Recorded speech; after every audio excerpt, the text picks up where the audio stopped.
If you are asking paano bumili ng life insurance at kung pwede bang online, ang sagot yes, pwede ng online basta nasa Pilipinas ka. So sino tutulong sa'yo? Ako, I can help you if you want through AIA. Pwede rin sa mga team members ko, I can also help uh, get some of our team members and assign you to them if mas comfortable kayo sa iba. But again, if you want me, I can help you. Now, if hindi ka pa decided kung AIA talaga, then we can have a consultation. It's for free para malaman natin kung ano ba talaga yung tamang product for you. Because me and our team, we don't push products na porke ito yung malaki yung commission, porke ito lang yung tinuro sa amin, 'di ba?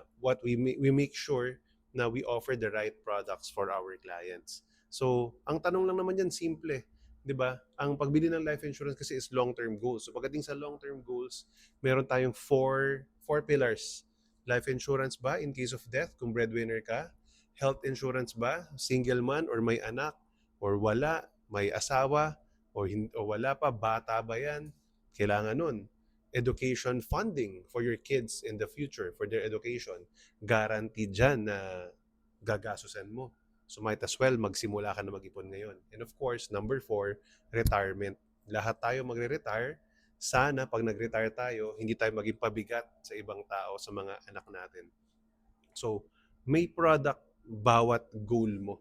So, dapat ang unang-una mo maintindihan anong goal. Tsaka na yung product. 'Di ba? So, sa tamang advisor, kung marunong yung advisor, magbibigay ng tamang product sa'yo, i-explain maigi.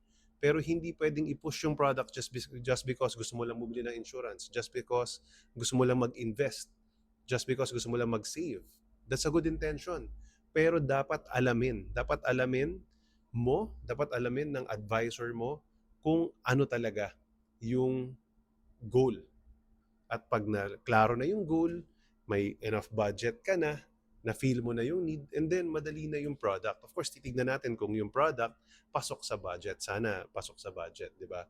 Ayun. So, may mga short-term products na mas matagal, pay up to age 65, 20 years to pay, or even pay up to age 100. May mga shorter, like 5 years or 10 years to pay lang, but of course, mas mahal ng konti pag shorter. Or, katulad ng mga VUL, although may shorter paying period sila, hindi naman guaranteed yung paying period kasi nga invested. No? So pag naubos ang account value, hindi ka na covered. But maganda rin ang VUL basta tama ang purpose. So kaya nga, makipag-usap sa tamang advisor. So if you want me to help you, my team to help you achieve your goals and choose the right products, mag-set tayo ng appointment, mag-meet tayo kahit online lang. So send me a message.